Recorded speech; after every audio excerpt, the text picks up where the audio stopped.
এখন সময় শুধু সামনে চলার। আমরা যদি নিজেদের মধ্যে দ্বন্দ্ব বিবাদ ভুলে সামনে এগুতে পারি, তাহলে এই ভেঙে যাওয়া সমাজটাকে, ভেঙে যাওয়া এই অর্থনীতিকে আমরা আবার পুনরুদ্ধার করতে পারবো ইনশাআল্লাহ।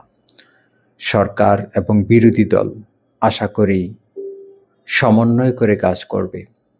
তাদের পারস্পরিক নেতাকর্মীদেরকে অবশ্যই ধৈর্য ধারণ করতে হবে। আপনি কারো উপর হামলা করলে সেটি খুব বুদ্ধিমানের কাজ হবে বলে মনে হয় না। কারো উপর হামলা বা রক্তারক্তি করা, ঝগড়াঝাটি, এগুলো থেকে আমাদেরকে বিরত থাকতে হবে।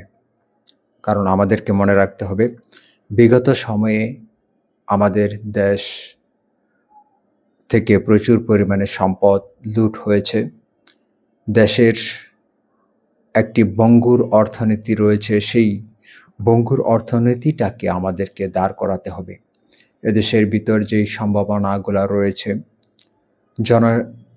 সম্পদ রয়েছে, সেই জনশক্তিকে, সেই জনগণকে জনশক্তিতে রূপান্তর করতে হবে। এটি যে সরকার, এই সরকার যদি যত তাড়াতাড়ি বুঝতে পারবে, তত তাড়াতাড়ি মঙ্গল হবে। আমরা সবসময় চাই যে ইতিবাচক বিষয়গুলো নিয়ে আলোচনা হোক, নেতিবাচক দিকগুলো আমরা একটু আলাদা করে রাখি। সেই নেতিবাচক দিকগুলো, যেই আলোচনাগুলো আমাদের দেশকে পিছনে টেনে নেয়, সেই আলোচনাগুলো সামনে না আনাই ভালো। কারণ সেগুলো তো আমাদের দেশের উন্নয়নে কোনো ভূমিকা রাখছে না, বরং আমাদের পারস্পরিক, আমাদের ভাইয়ে ভাইয়ে দ্বন্দ্ব লাগিয়ে দিচ্ছে।